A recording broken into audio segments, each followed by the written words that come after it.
तो हेलो दोस्तों, welcome to जामिन एमएलटी ट्यूटर। सो गाइस, हमारी ये फोर्थ वीडियो है। इससे पहले मैं 3 वीडियो बना चुका हूँ इस सीरीज़ की।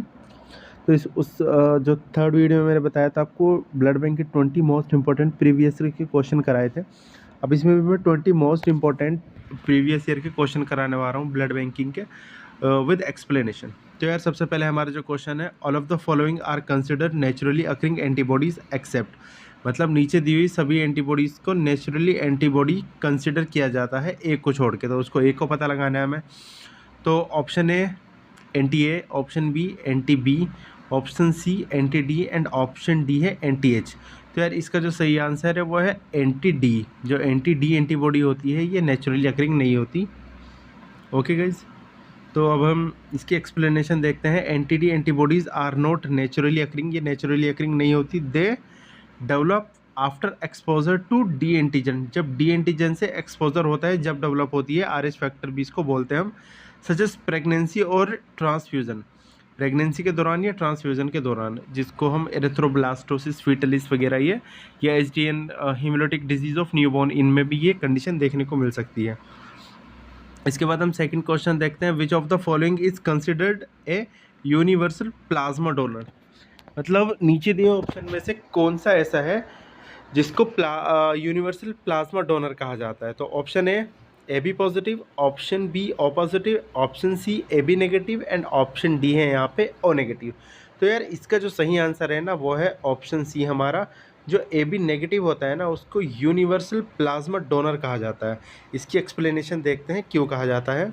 तो एक्सप्लेनेशन देखते हैं इसकी। A B negative individuals are considered universal plasma donor because they lack anti A and anti B antibodies, क्योंकि इनमें एंटी ए और एंटी बी बॉडीज़ नहीं पाई जाती। Okay, allowing them to donate plasma to any group. इसलिए ये किसी भी ग्रुप को प्लाज्मा डोनेट कर सकती है, क्योंकि इनके प्लाज्मा में, इनके सीरम में एंटीबॉडीज़ नहीं होती। तो अगर वहाँ पे एंटीजन है भी तो रिएक्ट नहीं कर पाएंगे, जिससे हीमोलिटिक रिएक्शन नहीं होगा। तो इसलिए इनको यूनिवर्सल प्लाज्मा डोनर कहा जाता है। ओके गाइस, इसके बाद हम चलते हैं क्वेश्चन नंबर 3 पे। Which condition can arise from maternal fetal ABO incompatibility. अब ये समझिए कि ये जो कंडीशन दी हुई है ना, इनमें से कौन सी अराइज होती है मेटरनल फीटल एबियो ग्रुप की इनकॉम्पेटिबिलिटी हो जाती है। तो option A polycythaemia, option B erythroblastosis fetalis, option C neonatal jaundice and option D है मेगेलोब्लास्टिक एनीमिया। तो इसका जो सही आंसर है वह है ऑप्शन सी, यहाँ पे नियोनाटल जॉन्डिस हो जाता है। अब आप समझिए, देखिए यार, ये जो मैटरनल फिटल एबियो इनकॉम्पेटिबिलिटी होती है ना, इसमें क्या होता है, हीमोलिसिस होता है। माइल्ड हीमोलिसिस होगा, जिससे क्या होगा, आरबीसी टूटेगी। और आरबीसी के टूटने से क्या बनता है, आरबीसी के टूटने से जो फाइनल प्रोडक्ट होता है वो होता है बिलिरुबिन। बिलिरुबिन बनता है। बिलिरुबिन अगर बॉडी में एक्यूमुलेट होगा तो जो नियोनाटल है, बच्चा है, उसको जॉन्डिस हो जाएगा। जॉन्डिस क्या होता है, जब बॉडी में बिलिरुबिन एक्यूमुलेट होने लगता है, उसी को तो जॉन्डिस बोलते हैं। अभी इसकी एक्सप्लेनेशन देखिए आप। ABO incompatibility between a mother and fetus can cause mild haemolysis. जैसे मैंने आपको बताया, अगर मदर और फीटस में एबियो इनकॉम्पेटिबिलिटी होती है तो माइल्ड हीमोलिसिस होगा, लीडिंग टू नियोनाटल जॉन्डिस, जिससे जॉन्डिस हो जाएगा। Severe reactions like erythroblastosis fetalis are more common associated with R H incompatibility. अगर आर एच इनकॉम्पेटिबिलिटी होती है ना, तो जैसे इरेथ्रोब्लास्टोसिस फीटलिस या एसडीन होता है, ये मोर कॉमन कंडीशन होती है जो इससे एसोसिएटेड होती है, ये होने के चांसेस होते हैं। इसके बाद हम देखते हैं question number 4। What is the clinical significance of the Bombay phenotype. जो बॉम्बे फिनोटाइप होता है बहुत रेयर ब्लड ग्रुप होता है, हज़ारों में से 10,000 मिलियंस में से एक मिलता है। तो इसका क्लिनिकल सिग्निफिकेंस बताना है। तो ऑप्शन है individual lack H antigen leading to universal donor status, option B individuals lack A and B antigens but possesses H antigen, ये भी गलत है। ऑप्शन सी है individual have A B and H antigen, ये भी गलत है यहाँ पे। और डी में दिया हुआ है individual lack H antigen and produce anti H antibodies, ये वाला आंसर यहाँ पे एकदम सही है। जो फोर्थ डी दिया हुआ है ना, ये आंसर यहाँ पे एकदम सही है। इसके बाद हम इसका हाँ, क्वेश्चन नंबर 5 देखते हैं। What is the primary function of a direct Coombs test. जो डायरेक्ट कूम टेस्ट होता है ना गाइस, उसका प्राइमरी फंक्शन बताना है क्या होता है। तो ऑप्शन है detect antibodies attach to the red blood cells, option B detect free antibodies in the plasma, option C है measure red blood cells count and option D है डिटरमाइन RH स्टेटस। फिर इसका जो सही आंसर है वो है ऑप्शन ए।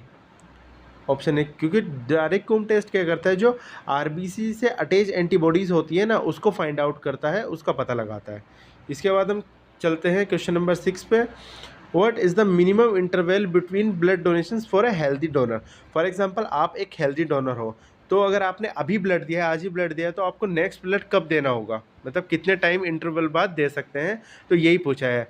तो ऑप्शन है 2 weeks, option B 6 month, option C 12 weeks and option D है यहाँ पे 8 वीक्स। तो यार इसका जो सही आंसर है वो है 8 वीक्स, मतलब 8 वीक्स 56 दिन बाद हम ब्लड डोनेट कर सकते हैं। वो इसलिए कर सकते हैं क्योंकि 56 दिन के बाद हमारा जो ब्लड होता है वो प्रॉपर वे में बन जाता है, मतलब जितने भी कंपोनेंट्स होते हैं, प्लाज्मा, प्लेटलेट्स वगैरह, वो प्रॉपर वे में फॉर्म हो जाती है, बन जाती है, इसलिए 56 बाद हम डोनेट कर सकते हैं। अब इसकी एक्सप्लेनेशन देख लेते हैं।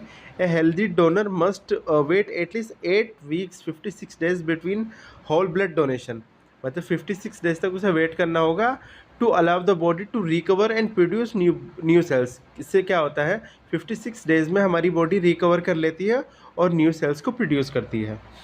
ओके गाइस, इसके बाद हम चलते हैं question number 7। What is the primary screening test use to detect syphilis in donated blood. मतलब ऐसा कौन सा प्राइमरी टेस्ट होता है जो डोनेटेड ब्लड में सिफिलिस को आइडेंटिफाई करता है, इसको डिटेक्ट करता है। तो ऑप्शन है यहाँ पे nucleic acid testing, NAT testing, option B rapid plasma reagin RPR test, option C direct Coombs test and option D है CBC कंप्लीट ब्लड काउंट। तो इसका जो सही आंसर है वो है यहाँ पे बी। ये जो ये होता है ना, rapid plasma reagin RPR test होता है, ये डोनेटेड ब्लड में जो ब्लड डोनेट किया है उसमें सिफिलिस का जो आइडेंटिफिकेशन में हेल्प करता है, उसको डिटेक्ट करने में हेल्प करता है। अब इसकी एक्सप्लेनेशन देख लेते हैं हम। The RPR test is commonly use to screen syphilis in donated blood by detecting antibodies produced in response to bacteria Treponema pallidum। मतलब RPR टेस्ट में क्या होता है, जो हमारे सीरम में जो एंटीबॉडीज़ बन जाती है जो कि ट्रेपोनेमा पेरिडम के अगेंस्ट बनती है, उनको डिटेक्ट करके RPR टेस्ट कर लेता है और सिफिलिस का पता लगा लेता है। अगर एंटीबॉडीज़ प्रेजेंट होती है तो टेस्ट रिएक्टिव है, अगर नहीं प्रेजेंट होती तो नॉन रिएक्टिव आ जाता है। इसके बाद हम चलते हैं question number 8। Which test is use to screen for hepatitis B surface antigen in donated blood. मतलब HbA1c का पता किस टेस्ट से लगता है डोनेटेड ब्लड में, जो हमने ब्लड डोनेट किया है। तो ऑप्शन ए है hemoglobin electrophoresis, option B osmotic fragility test, option C Coombs test and option D है enzyme linked immunosorbent assay ELISA. तो यार इसका जो सही आंसर है वो है ऑप्शन डी। एलाइजा की मदद से हम HbA1c का पता लगा सकते हैं। अब इसकी एक्सप्लेनेशन देखते हैं। ELISA is a common test use to detect hepatitis B surface antigen. ELISA एक कॉमन टेस्ट होता है जिसका जो यूज़ होता है, इसका कॉमनली यूज़ किया जाता है HbA1c को डिटेक्ट करने के लिए डोनेटेड ब्लड में, helping to identify donors who may be carriers of hepatitis B। इससे क्या पता चलता है कि उन डोनर्स का पता चल जाता है जो हेपेटाइटिस B के कैरियर्स होते हैं, जिनको HbA1c पॉजिटिव आता है। अब हम देखते हैं which of the following is a critical factor in ensuring that safety of transfusion practices in blood bank. मतलब इनमें से ऐसा कौन सा फैक्टर है जो ये इंश्योर करता है कि जो ट्रांसफ्यूजन की प्रैक्टिस हो रही है ब्लड बैंक में, कंपोनेंट्स वगैरह ये जो प्रॉपर वो है इक्विपमेंट कैलिब्रेट हो रहे हैं, नहीं, इसमें से कौन सा फैक्टर है ऐसा। तो ऑप्शन है using the same blood for all donation, option B increasing the volume of donated blood, option C prolonging the shelf life of blood product and option D है regular monitoring and calibration of equipment. तो इसका जो सही answer है वो है option D. Regular monitoring and calibration of equipment होना बहुत ज़्यादा ज़रूरी है, ये क्रिटिकल फैक्टर होता है ब्लड बैंक में। ओके गाइस, इसके बाद हम इसकी एक्सप्लेनेशन देख लेते हैं। तो regular monitoring and calibration of equipment are essential, ये एसेंशियल होते हैं to ensure that blood bank instruments function correctly. जो ब्लड बैंक में इंस्ट्रूमेंट्स मशीन रखी है वो सही से फंक्शन कर रही है या नहीं, and that blood products are safe for transfusion. ये सब पता करने के लिए कि जो ब्लड प्रोडक्ट जैसे कि प्लाज्मा, PRBC होती है, प्लेटलेट्स होती है, क्रायोप्रेसिपिटेट होता है ब्लड बैंक में, वो ट्रांसफ्यूजन के लिए सेफ़ है या नहीं। इसके बाद हम नेक्स्ट चलते हैं। Which of the following condition can be transmitted through contaminated blood products, मतलब इनमें से ऐसी कौन सी कंडीशन है जो कंटामिनेटेड ब्लड प्रोडक्ट से फैल सकती है, ट्रांसफ्यूज हो सकती है। ओके तो इसमें ऑप्शन है asthma, option B diabetes, option C iron deficiency anemia and option D है HIV। तो यार ऑफ कोर्स इसका HIV ही है। HIV जो होता है ना कंटामिनेटेड ब्लड प्रोडक्ट से फैल सकता है यहाँ पर। अब इसकी एक्सप्लेनेशन देखते हैं। तो HIV along with hepatitis B, C is a blood born pathogen. HIV जैसे हाँ HIV जो है ना और हेपेटाइटिस B एंड C है, ये ब्लड बॉर्न पैथोजेंस होते हैं that can be transmitted through contaminated blood products, जो कि कंटामिनेटेड ब्लड प्रोडक्ट के थ्रू ट्रांसमिट कर सकते हैं if proper screening and quality control measures are not in place. मतलब अगर प्रॉपर स्क्रीनिंग नहीं की जाती है, क्वालिटी कंट्रोल चेक नहीं किया जाता ब्लड बैंक में, तो ये फैल सकते हैं, उससे ट्रांसमिट हो सकते हैं। इसके बाद हम चलते हैं क्वेश्चन नंबर 11 पे। Which antigen in the RH system is primary responsible for haemolytic disease of newborn. मतलब RH ब्लड ग्रुप सिस्टम में ऐसा कौन सा एंटीजन होता है जो प्राइमरली रिस्पॉन्सिबल होता है HDN के लिए। HDN होता है हेमोलिटिक डिजीज़ ऑफ न्यूबॉर्न। तो ऑप्शन है C antigen, option B D antigen, option E antigen, option C E antigen and option D है K एंटीजन। तो इसका सही आंसर है ऑप्शन B है D एंटीजन। इसकी एक्सप्लेनेशन देख लेते हैं। Explanation, the D antigen is most immunogenic in the RH system. यार ये पॉइंट याद रखने वाला है, बहुत सारे एग्जाम में आया हुआ है। जो D एंटीजन है ना वो मोस्ट इम्यूनोजेनिक होता है RH system and is responsible for causing haemolytic disease of newborn. और ये किसके लिए रिस्पॉन्सिबल होता है? जो HDN होता है ना हेमोलिटिक डिजीज ऑफ न्यूबॉर्न, उसके लिए रिस्पॉन्सिबल होता है, उसको कॉज करता है। When RH negative mother carries RH positive fetus, जब RH negative mother RH positive fetus को कैरी करती है तो तब HDN होने के चांसेस होता है। ओके गाइज, इसके बाद हम नेक्स्ट चलते हैं। Which blood group system is most significant in transfusion reaction. मतलब ट्रांसफ्यूजन रिएक्शन में कौन सा ब्लड ग्रुप सिस्टम बहुत ज़्यादा सिग्निफिकेंस होता है? Option A ABO, option B RH, option C Kell, option D Duffy. तो इसका सही आंसर है option A ABO blood group system transfusion में बहुत ज़्यादा सिग्निफिकेंट होता है। इसकी एक्सप्लेनेशन देख लेते हैं। The ABO blood group system is the most significant in transfusion reaction क्योंकि because it contains naturally occurring antibodies. RH blood group system में नेचुरल एंटीबॉडीज़ नहीं होती, but ABO blood group system में नेचुरल एंटीबॉडीज़ प्रेजेंट होती है that can cause haemolysis in blood group if blood group mismatch occur. क्या होता है, अगर ब्लड ग्रुप मिसमैच हुआ ना तो ये हेमोलिसिस कॉज करता है। जैसे A ब्लड ग्रुप वाले को हम A ही चढ़ा सकते हैं, B वाले को B चढ़ा सकते हैं। अगर A वाले को हमने B चढ़ा दिया तो ये ब्लड ग्रुप मिसमैच हो जाता है और हेमोलिसिस होने के चांसेस हो जाते हैं। इसके बाद हम चलते हैं क्वेश्चन नंबर 13 की तरफ। What is the most important reason for cross matching before blood transfusion.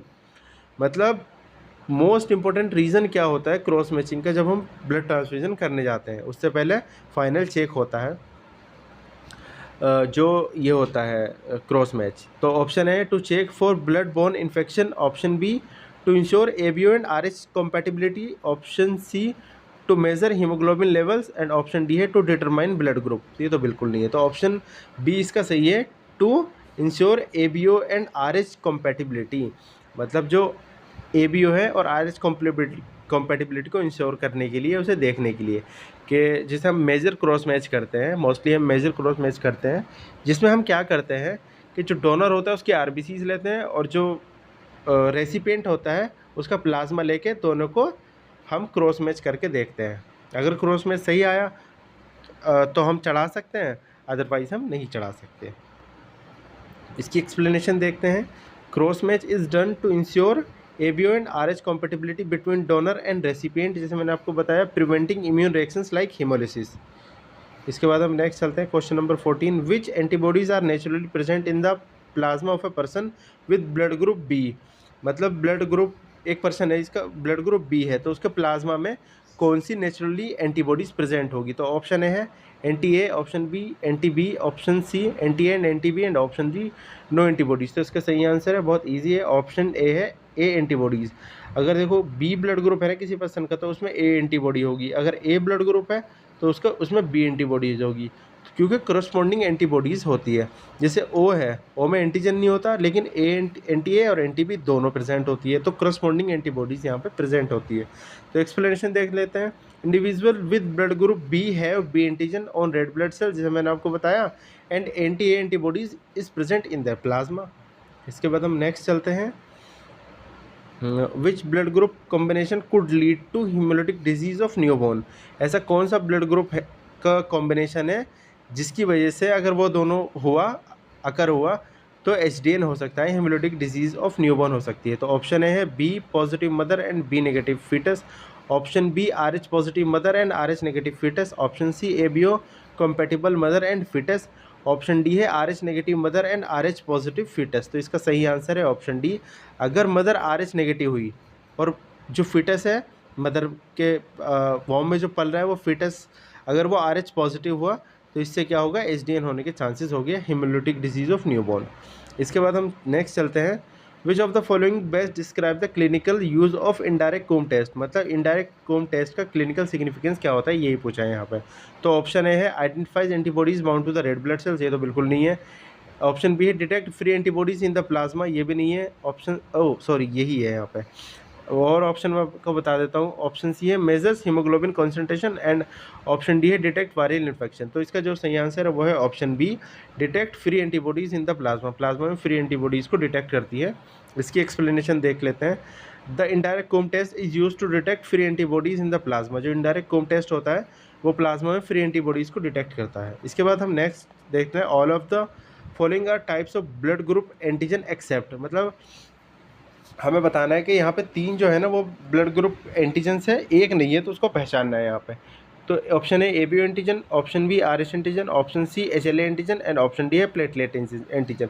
तो इसका सही आंसर है ऑप्शन डी। ऑप्शन डी यहाँ पे ये इसका कोई एंटीजन नहीं है। इसकी एक्सप्लेनेशन देख लेते हैं।